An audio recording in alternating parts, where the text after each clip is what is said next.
You're watching Science Patis at iba pa. I'm Christine Barshowiski. Our guest next is Dr.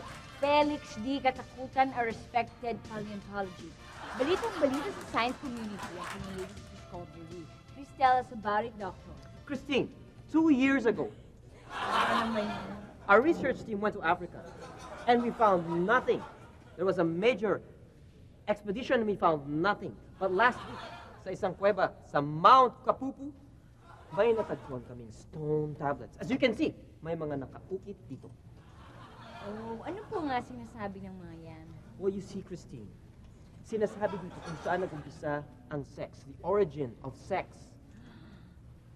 Na-translate na ba ho niyo yan? Well, I mean, as in the, that's right. you know... Very good, Christine. I'm very proud of you. Very good. Precisely. Yung ginagawa natin sa dilim para dumami. Alam mo ba, Christine, na millions of years ago, ang mga tao dito sa mundo ay walang sex. That's true. Really? Yes.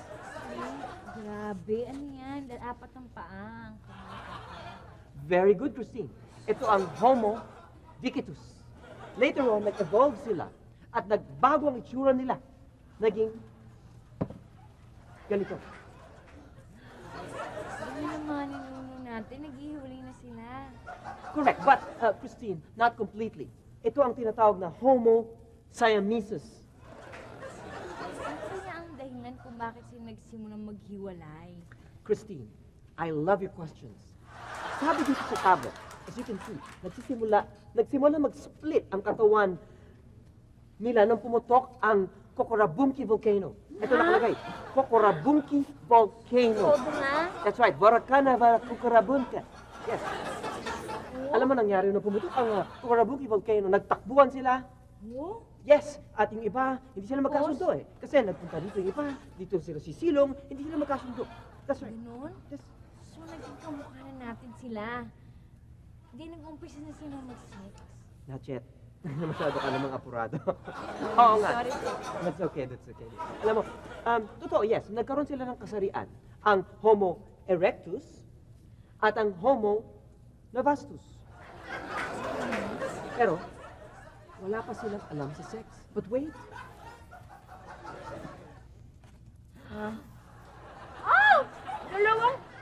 Oh! Dalawang Homo erectus? Tama ba? Hindi ito. Ito! This one. Dalawang Homo erectus? Well, not quite. Alam mo, ito ang Homo erectus at ito naman ang Homo erectus. In other words, ito si Kilabot at ito naman si Kembut. Christine, may iba pang variations pag nag-split ang Homo digitus. Ganon? Yes. Ano pa? Ito. Yan. Isang unano Very good. na partner ng Homo erectus? Very Nice, no? Thank you. Oo, isang unano. Pero hindi na Homo erectus ang tawag dito sa partner niya, kundi Homo pedophilus. Ito ang pinakamatinding discovery sa mga tablets na ito. Sinasabi dito na ang mga ninuno natin na mga Homo digitus ay mga bulag. Hindi sila nakakakita. Totoo kaya yan? Oo. Parang nagsisimula naman yata Totoo ang kayo. sinasabi ko. Totoo? Mm-mm. Wow. Pagkatapos po nun, ano na nangyari? Ganito ang nangyari. Alam mo, kasi, tingnan mo, paano ba tayong mga tao? Paano tayong mga normal na tao ngayon? Our present-day humans. Paano tayo nagsisex? Hindi ba nagsisimula tayo sa kapaan muna, di ba? Ganon din sila noon dahil before, hindi sila nakakakita, bulag sila eh. So, ano ginagawa nila dahil madilim? Dahil kadiliman, dahil bulag sila. Siyempre, nagkakapaan sila. Nabubuhay Ano yung sila sa... kinakapahan niyo I'm sorry, I could not help myself. Nabubuhay sila sa dilim. Wow. So pagkatapos po ng kapaan, ano naman po yung next step ng evolution ng sex? I love your questions. Very good. Nagkaroon sila ng sense of sight. Okay? You see? Sense of sight. Nakakakita na sila.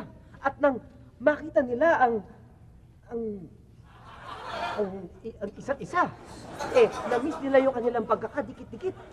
At nung sila'y Homo digitus pa lang, Dikitos pa lamang. Siyempre, na-miss nila. At by instinct, alam mo na nangyari. Siyempre, doon na, nagsimula na yung sex. Talagang, wala, hindi mapigil ang pangyayari. Nag-sex na sila. Ayan. Alam mo, very interesting yung nangyayari. Pero wala na tayong oras. Tsaka, hindi nakakatamad yung mga kwento mo. Very interesting. Kaya dito po nagwawakas ang science at ito pa. See you next week. Sorry naman po, medyo naubusan kayo ng laway sa dami ng sinabi. Sorry kasi. Alam mo, Hindi ng tubig. Ay, ano kayo dumidikit sa akin? I'm sorry, kasi nadala lang ako kasi dumilim eh. Ay, wala na tayo sa camera. Anytime, anyone, anyhow. Halika manood at sumigaw. Anywhere in the world, everybody in the house. Click and subscribe now. You know. Click and